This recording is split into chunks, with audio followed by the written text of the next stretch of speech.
experience with AC/DC like? Well, it's really funny. There's a TV show here called Countdown, and I guess the American equivalent would be something like, it's not quite Midnight Special. It's more like Solid Gold. Remember Solid Gold? Yeah. It was a show in the 80s. Absolutely. You know, it would have it would have the top 10, I think, at the end of the show, that kind of thing. Yeah. It was it was actually based on a British show called Top of the Pops. And Top of the Pops was it was a pop show, but you had to be on the charts to be in the show. And AC/DC were almost the house band for this show. It started in really came to fruition early 75, 76. Countdown was the must-watch show on TV. It screened 6 o'clock on a Sunday night, just the time you were probably recovering from Saturday night, right? Or sitting down to dinner with your folks, and you had to watch it. And some of the early AC/DC appearances on that are just fantastic because they took Angus in particular and just made him the kind of court jester for the show. Once he was dressed as Zorro, another time he was in a Superman outfit. And anybody who's seen Angus, he does not have the the build of Superman, you know. So there were these really funny clips, and with Bon Scott out the front, there was one classic episode where he came out in drag. Yeah, I saw that. Cigarette hanging out the corner of his mouth, you know, the ugliest woman you've ever seen in your life, you know. And so they made a real big impression. And they were playing a show in Sydney, and it was Australia Day. It was the end of January 1977. And I was still underage. I was only 15, 16 at the time.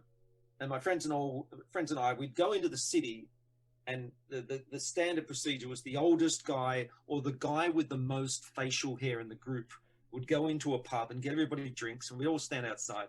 And we heard about this show, and we said, "Oh, we're going to go and see AC/DC." Great. So we got down there, and of course we couldn't get in. It was a full house. So my first experience of AC/DC was through a brick wall, and they were playing so loudly it didn't really matter because they were just tearing the walls down. It was fantastic. And you know, that was when, to me, they were really at their prime. Bon Scott out front, Angus and Malcolm really tearing it up.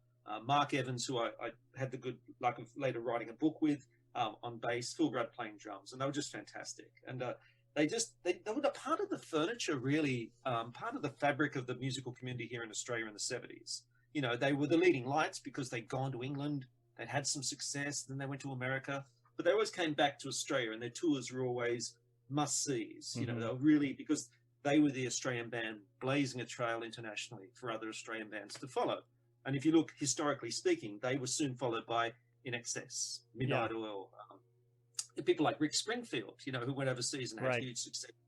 All came out of that same musical background. So they were real trailblazers. So like going back to my first experience was through a brick wall, and it still sounded fantastic. It's funny is that, again, one of my first earliest memories involves AC/DC, and it's super weird. I mean, this was probably also 77, and I'm a little bit younger. So to me, 77, 78, I was probably about 6 years old.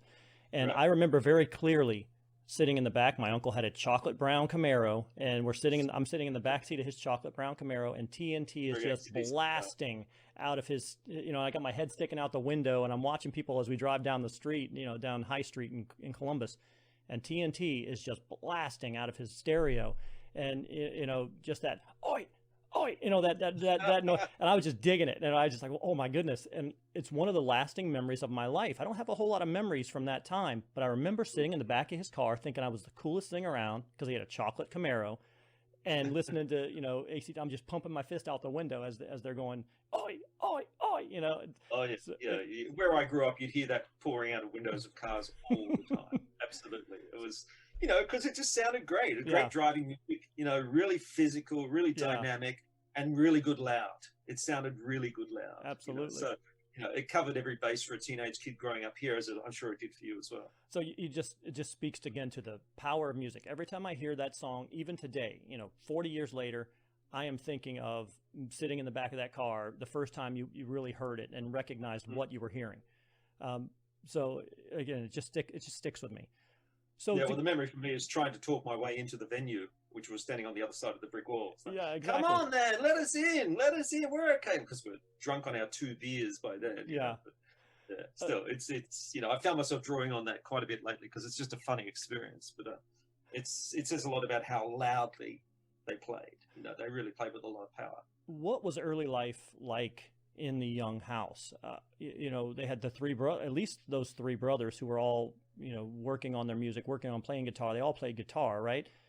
Did they have formal training? What was the Young house like when they were young? No, it's a really interesting family story. When they immigrated post-war, there was a scheme to bring immigrants into Australia to work in things like coal mines and factories, and you know, basically all these new industries that were starting here. They had a thing called the 10-pound POM scheme, which meant for 10 English pounds, you could bring your entire family and settle in Australia. Wow. So that meant there were hundreds of thousands of immigrants. And of course, post-war England, post-war Europe, the one place you wanted to be was somewhere far away. And Australia was this great attractor.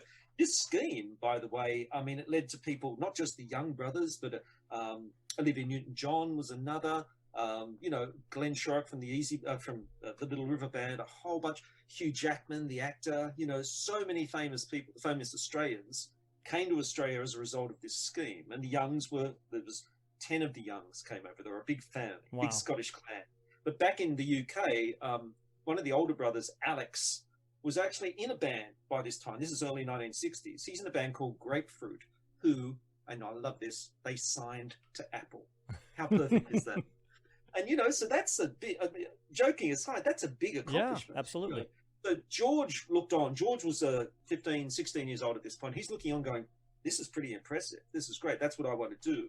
But at the same time, because he was so young, the whole family, except for Alex, who stayed behind in the UK, emigrated to Australia.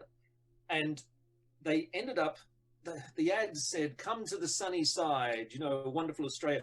They ended up in a migrant hostel, which is now a detention centre, and a really notorious detention centre for refugees in outer Sydney. So, you know, they were expecting the beach, they were expecting, they got a lot of sunshine, but unfortunately it was accompanied by snakes, spiders, angry locals who weren't happy to have a migrant hostel in the middle of their sleepy suburb. But the really interesting thing was there was a lot of young kids in similar situations there. And that's where George met Harry Vander. And that's where the band The Easy Beats emerged from. And by the mid-60s, the Easy Beats were Australia's biggest act. They were huge. They were the only Australian band having success with original material. They were real trailblazers, hugely inspired by the Beatles and all those British invasion bands at the time. Malcolm and Angus, meanwhile, they're just kids.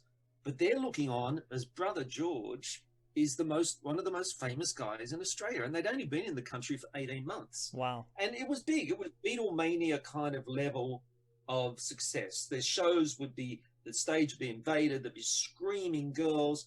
Angus and Malcolm would get back to their home, and they moved out of the migrant hostel and moved into a very sleepy suburb called Burwood, where actually I used to live. And about 15 minutes out of town, but it's really just it's another Sydney suburb. Yeah.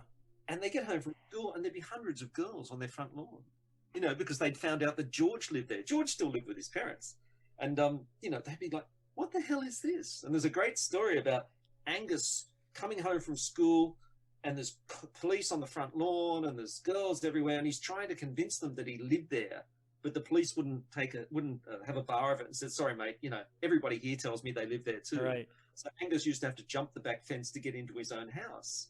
But quite often they'd find girls in the cupboard and girls under the bed, and they'd have to chase them out of the house with a broom, you know. So it was madness. But can you imagine being a teenager and seeing your big brother achieving this and thinking, oh man, I want a slice of that too. That looks pretty good. So ultimately, the Easy Beats went to the UK. They had a huge international hit in 1966 with Friday on My Mind, which I'm sure most people know. Yeah. Then spent another 3 or 4 years trying to reproduce the success, but not having any success at the same level. Came back to Australia, and George became the mentor for Malcolm and Angus when they did form AC/DC. Not just the mentor, but he became their record producer with Harry Vander, his old partner from the Easy Beats. So there's this wonderful kind of clannish thing going on with the Young brothers and those few people that they let into their inner circle. And that really was right through to the time of Highway to Hell, which is the late 70s. George and Harry Vander produced all the AC/DC records, and they were really done in a very clannish, young brother kind of way. You know, the three of them, there's a wonderful photo that I was sent of the three of them sitting in this studio. And by the way, when George returned to Australia in 1973, part of the allure was the fact that the Easy Beats record company there, the owner of the company, built a studio for him and Harry Vander to work in, their own recording studio, and a state-of-the-art studio. So it was a great attractor. And that's where all these early AC/DC records were made. And there's a wonderful photo of the three brothers, Malcolm, Angus, and George, sitting at a piano, playing together, banging out a song, because George used to say to them, bring whatever songs you got into the studio, and if we can play it on the piano, it's ready to record. Wow. Now, think about it. TNT, High Voltage, Long Way to the Top, all these songs that are signature guitar rock and roll songs were actually banged out on the piano, because they had a piano back at the house in Burwood as well. So it was like George's litmus test. If it flies on the piano, it works in the studio.